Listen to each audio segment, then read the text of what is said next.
घरात एक खुर्ची होती, साधीच, ना खूप महाग ना खूप सुंदर. पण त्या खुर्चीवर रोज एक व्यक्ती बसायची, ते म्हणजे आजोबा. सकाळी चहा घेताना, पेपर वाचताना, संध्याकाळी बाहेरचं जग बघताना.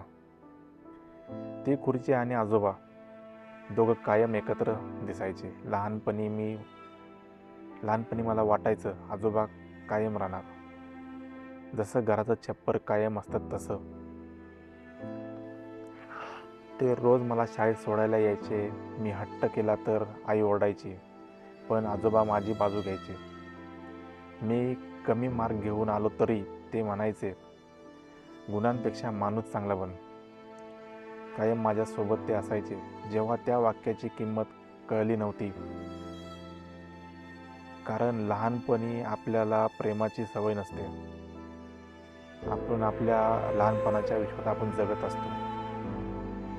एक दिवस मी मोठा झालो, कॉलेजला गेलो, नोकरी लागली, मित्र मिळाले, मित्रांमध्ये व्यस्त झालो. या सगळ्यात एवढा व्यस्त झालो की आजोबांशी मला बोलायला वेळ देखील नव्हता. आजोबा बोलायचे, चल जरा बस माझ्याजवळ. मी म्हणायचो, आत्ता नाही, नंतर, आत्ता वेळ नाही.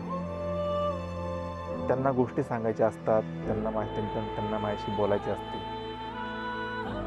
त्यांना फक्त 2 मिनिटं हवी असतात आपल्या आयुष्यातली. तेही त्यांना देता येत नव्हती आणि मी तेही त्यांना देऊ शकत नव्हतो. एक दिवस मी कामावर होतो, फोन वाजला.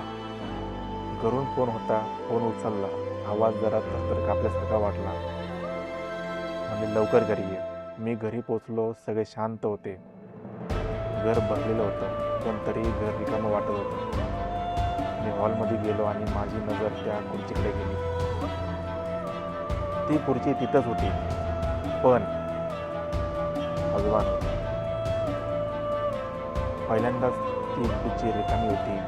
त्या दिवशी समजलं, रिकामी खुर्ची एवढी वेदना देऊ शकते हे असं मी कधी विचार देखील केला नव्हता. मी त्या खुर्चीजवळ गेलो, बसलो. डोळ्यासमोर हजारो आठवणी आल्या. माझा शाळेचा पहिला दिवस, पहिली सायकल, पहिलं बक्षीस. प्रत्येक क्षणी आजोबा होते. पण जेव्हा त्यांना माझी गरज होती, मी नव्हतो. तेव्हा लक्षात आलं, आयुष्यातली सर्वात मोठी चूक म्हणजे आपल्यावर प्रेम करणाऱ्या माणसाला आपण नंतर वेळ देतो असं म्हणणं. कारण कधीकधी तो नंतर येतच नाही. आजही जेव्हा मी घरी जातो, ती खुर्ची दिसते. कोणी त्यावर बसत नाही, कारण ती फक्त खुर्ची नाही, ती आता एक आठवण झाली आहे. एका अशा माणसाची ज्याने कधी स्वतःसाठी काही मागितलं नाही, फक्त प्रेम दिलं. आज जर तुमच्या घरातली अशी एखादी व्यक्ती असेल, आजोबा, आजी, आई, वडील, कोणी तुमचा मित्र देखील असू शकतो, तर आजच त्यांच्याजवळ बसा. मोबाईल बाजूला ठेवा. 2 मिनटं त्यांचं ऐका. ते काय म्हणतात ते त्यांच्याशी बोला. कारण जेव्हा माणसं निघून जातात, तेव्हा त्यांचे शब्द आठवतात. त्यांचे शब्द मनात साठतात. त्यांचा आवाज आठवतो, त्यांचं हसणं आठवतं. आणि मग घरातली एखादी खुर्ची, एखादा कप, एखादा चष्मा, त्यांच्या असलेल्या आठवणीतल्या गोष्टी अचानक खूप मौल्यवान होऊन जातात. म्हणजे आपण विचार देखील केला नसतो की त्या वस्तूंना एवढं महत्त्व येऊ शकतं. आयुष्याचं एकच कटू सत्य आहे, आपल्याला माणसाची किंमत त्यांचं अस्तित्व असतानाच कळलं पाहिजे. जेव्हा त्यांच्या जागी फक्त आठवणी उरतात. म्हणून त्यांच्यावर प्रेम करताना त्यांना वेळ द्या.